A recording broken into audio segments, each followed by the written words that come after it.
The mentored work that we do at the university is really an old thing. What we are doing now is trying to sharpen the focus on mentoring and perhaps develop a few more concepts of mentoring to make the quality of the experience better for our students. Over the past couple of years, we've worked with the deans and the colleges as they carry the burden of most of the mentoring at the university to see what are they doing. What do they think mentoring is all about? In what ways can we help them with their mission to work with the students? Mentoring is teaching at a real caring level, a nurturing level. Mentoring is kind of pulling together all the things that a student has learned and seeing how that applies in the real world. The mentor will see the student in need of a certain type of learning and will introduce that learning experience to the student. What we have found in studies across America is that students, when they have a significant interaction with a faculty member, have a much more important, significant, worthwhile experience in school. We have a couple of faculty who have some fantastic opportunities for undergraduate student involvement and hadn't really stopped to think, this is a perfect package for me to include 7 undergraduates. All of them could be published. What a mentored student learning experience does for BYU students is give them a strong connection to faculty members and to the institution. Also, we look for projects that are fun, and we'd like to have some fun while we're working. The fun kind of keeps us going because sometimes long nights and hard work get to be a bit dreary without having some fun along the way. Instead of having the students serve as simply hired hands, people to do a little extra work, we're finding that their mind is the part that we really want to engage, their spirit, their enthusiasm.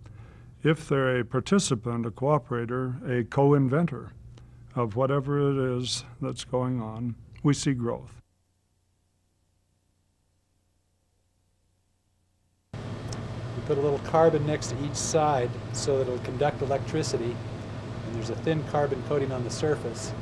So the electron gun hits that surface. We started studying the Bingham copper deposit, which is just west of Salt Lake. It's the largest copper deposit in North America, one of the 6th largest in the world. And as we started to study it, we found out that really it consists of an ancient volcano. So we decided to go to the most active volcano on Earth, which just happens to be the Kilauea volcano over in Hawaii. And it's been erupting for the last 20 years now. So what we wanted to do was take a look at the products of Kilauea and see if we could see what's happening to copper and sulfur and gold as these lavas cool. And we could use that as an analog for what's happening or what happened at the Bingham copper deposit when it formed millions of years ago. But you can form some really well if you just stretch it out gradually like that. And then the Pele's hair cools quickly enough that you can take a piece down there even after just a few minutes. Should we get some more? Sure. Let's get another piece here. It's my favorite trip to take because I think students learn more when they're in the field than they do when they're sitting in the classroom. And what they learn in those one-on-one experiences, they're not going to forget. And so the more you can do of, okay, let's go take a look at this, let's have you do it, the more effective it's going to be. When you have students already in the field, before they become graduate students, I think they already know how to map, they know how to collect samples, they know basically what's expected. And so it kind of gives them a leg up on other students, I think. We spend enough time with all of our juniors and seniors that they're pretty well immersed in field experiences before they ever get to graduate school. This is the challenge to the university, a challenge to any department, is to provide a one-on-one experience with for every student with one faculty member. 30,000 students at any given time at the university. How many can have a mentoring experience at any given time? I think probably one of the real challenges and one of the issues that comes with mentoring is balancing the time that it requires of a faculty member plus the time that is required of the student to be involved.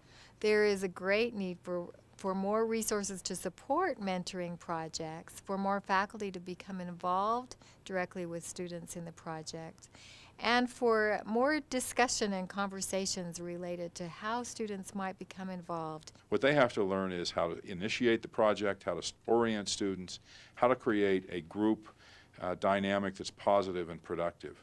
How to instill in the students a sense of responsibility that this is partly their project and they have some ownership. Most of the work that we do in the humanities is pretty isolated. And so for us, we have to be far more creative in figuring out how we can open up that individual experience to include others. Currently in our college, we have approximately 250 undergraduate students involved in a mentoring environment. What we need is more funds to pay those students directly so that they don't have to work somewhere that is not related to their discipline.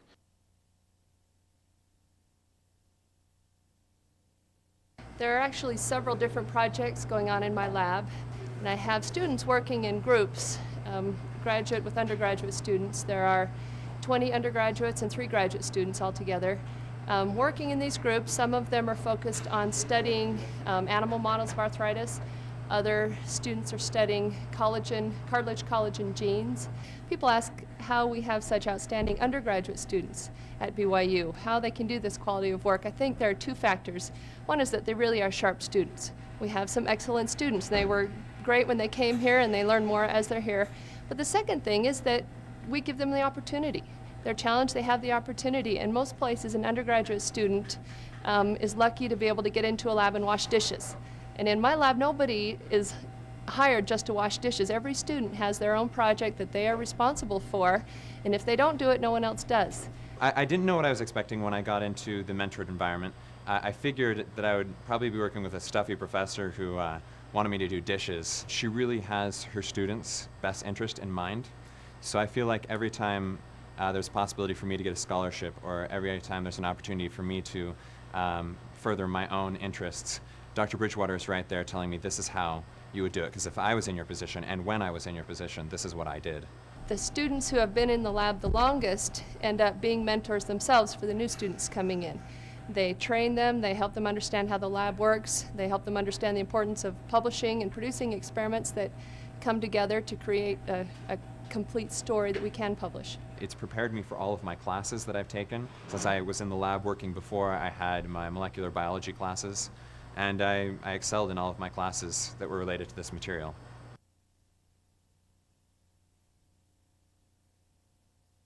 Mentored student learning really gives BYU undergrads what graduate students at Stanford, Princeton, and Harvard pay lots more for. One-on-one time with a faculty member, time in the lab, an opportunity to see how research problems are formulated, and then the research is conducted, and then the write-up is finished.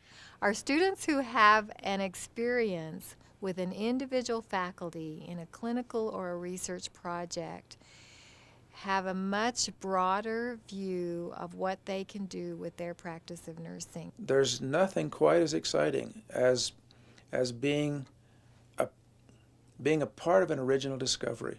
To think I'm the first in the world to have come up with this answer, or to have noted that, to have made this observation, to have noted this new thing. It keeps you awake at nights, and it makes you want to go back to the library and stay there till it closes. The students and faculty are working on mentored projects at the cutting edge of technology and science. So we can never predict in 6 months exactly what it is that we'll be looking at. So to me, it captures what we really want to have happen. That is a real life experience, which allows the student to grow, to expand, to have a great educational experience. And so I think this one-on-one contact is very rewarding for the student. And it's invigorating for the faculty. We love it. We love to work one-on-one with students wherever we can. The successes that make this fulfilling, that make mentoring fulfilling, are found in the students who leave here, and because of mentoring, know exactly where they're going and how to get there. And let's do We Rock and Hum, a crooning song, and like the wind and the sails at sea, and let's do that the wrong way. With really breathy. We rock and hum a crooning song. You can't get it breathy when your chest is open. keep that just a moment. The point is, what you're having is a wonderful ringing pianissimo now.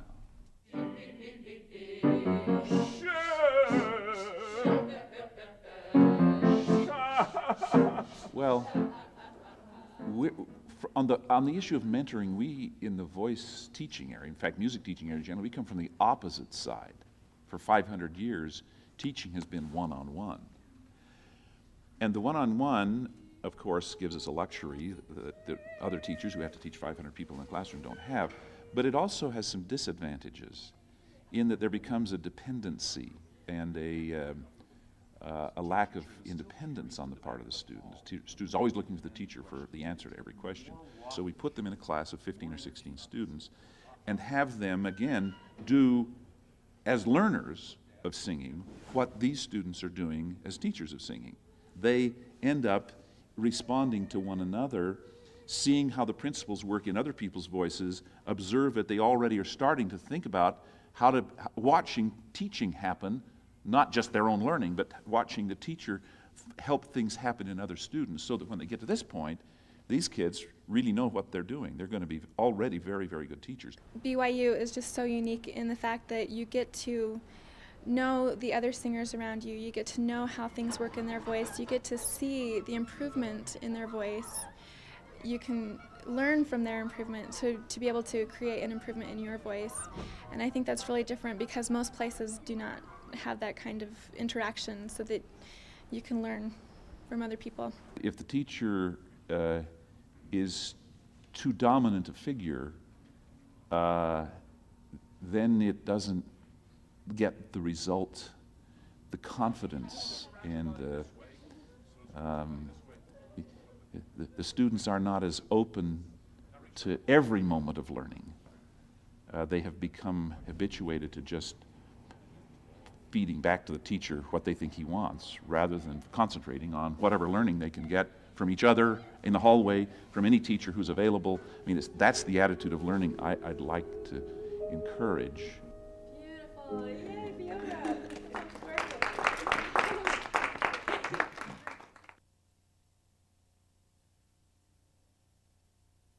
The faculty that we choose are chosen because they're good in their fields, whatever they may be, and they have that strength of character, that deep spiritual commitment to the gospel that we feel we can transfer to the students. We need to change the way we look at how we teach students so that we see ourselves in terms of coaches, individual coaches to students. I think any mentoring, you need to have the students making their own decisions and learning and making mistakes even. The most important thing that can come from our mentoring experience is for our students and those that we work with to see us as real people, to see us as faithful in our disciplines, to see us as we are committed in other aspects of our lives, not just to our particular academic discipline. I think the faculty member has a huge responsibility to make sure that the project is doable. It can't just be a wonderful dream that has no concrete reality to it. Mentoring in the College of Fine Arts and Communications could be improved if we brought more mentors from off campus. There is so much mentoring going on that sometimes students and faculty both become too comfortable in the relationship.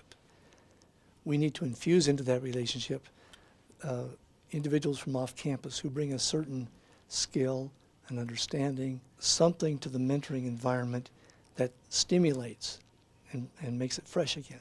There is a spiritual element to the mentoring experience. When students participate at the side of an expert at the dawning of life in childbirth, at the end of life in caring for the dying, and for everything in between when people are suffering, surely there's a spiritual element that comes forth in that experience. President Bateman has asked us to provide an experience to all students at some time during their tenure at the university. As we've looked at that challenge, we've realized there are a lot of students and there are fewer faculty and fewer occasions to bring them together. We're looking at everything from service learning to being involved as teaching assistants, to going on internships, to travel abroad, to any number of other experiences to see if we can structure those situations to provide that element of mentoring that we want to have. So we appreciate the challenge. We're trying to rise to it.